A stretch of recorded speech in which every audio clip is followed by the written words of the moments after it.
Morning friends, నేను ఇక్కడ Vestige లో నాగరాం స్టోర్ లో ఉన్నాను. ఇక్కడ మా దగ్గర వచ్చేసి ఒక మిరాకల్ గాడ్ పంపించిన ఒక మిరాకల్ లీడర్ మా దగ్గర ఉంది. బయట అలోపతిక్ వాడుకుంటే చాలా హెల్త్ ప్రాబ్లమ్స్ వచ్చాయి. ఇక్కడ వెస్టీజ్ లో జాయిన్ అయినాక రిజిస్టర్ చేశాక మేడం కి ట్రెమెండస్ రిజల్ట్స్ వచ్చాయి. సప్లిమెంట్ తోటి మేడం తోటే విందాము ఎలా రిజల్ట్స్ వచ్చాయి.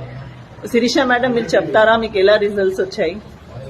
మేడం చెప్పండి, మీకు ఈ ప్రోడక్ట్స్ వాడాక ఎలా రిజల్ట్స్ వచ్చినాయి మేడం? అసలు గుడ్ మార్నింగ్ లీడర్స్ ప్రోడక్ట్స్ గురించి ఎంత చెప్పినా తక్కువనే. వెస్టేజ్ గురించి నా లైఫ్ సేవ్ చేసింది వెస్టేజ్.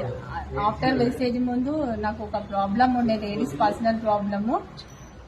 కానీ ఏమైందంటే వెస్టేజ్ వాళ్ళు బలవంతంగా నాకు ప్రోడక్ట్స్ ప్రమోట్ చేసిరండి. నేను చాలా ఆల్మోస్ట్ తెలంగాణ మొత్తం తిరిగిన డాక్టర్స్ చేతులు ఎత్తేసారు. 1 year కన్నా ఎక్కువ ఉండదు అని చెప్పేశారు మా ఫ్యామిలీ వాళ్ళకి. కానీ వెస్టేజ్కి వచ్చినాక 3-4 months లో చాలా చాలా రిజల్ట్స్ వచ్చినాయండి. నాకు హెల్త్ కాదు కదా, మా ఫ్యామిలీ సేవ్ అయింది వెస్టేజ్ వల్ల. అందరు వెస్టేజ్ యూజ్ చేయండి. మీరు మెయిన్ సప్లిమెంట్ ఏది వాడితే మీకు క్లియర్ అయింది మేడం? కిడ్లో ఆయిల్. Green oil madam? కిడ్లో ఆయిల్ ఒకటి, నూనె, అలవేరా, ఆమ్లా, శతవారి మ్యాక్స్, గ్యానో డర్మా, ఫుడ్ ప్యాచెస్, బాడీ లోషన్ అయితే ఎక్సలెంట్ అండి. ఎందుకంటే నాకు స్కిన్ ప్రాబ్లం ఉండే, 6 years నుంచి స్కిన్ ప్రాబ్లం ఉంటే వెస్టేజ్కి వచ్చినాక అసలు స్కిన్ కాదు కదా, అసలు నాకు బ్రెయిన్ లో బ్లడ్ క్లాట్స్ కూడా ఉండే లీడర్.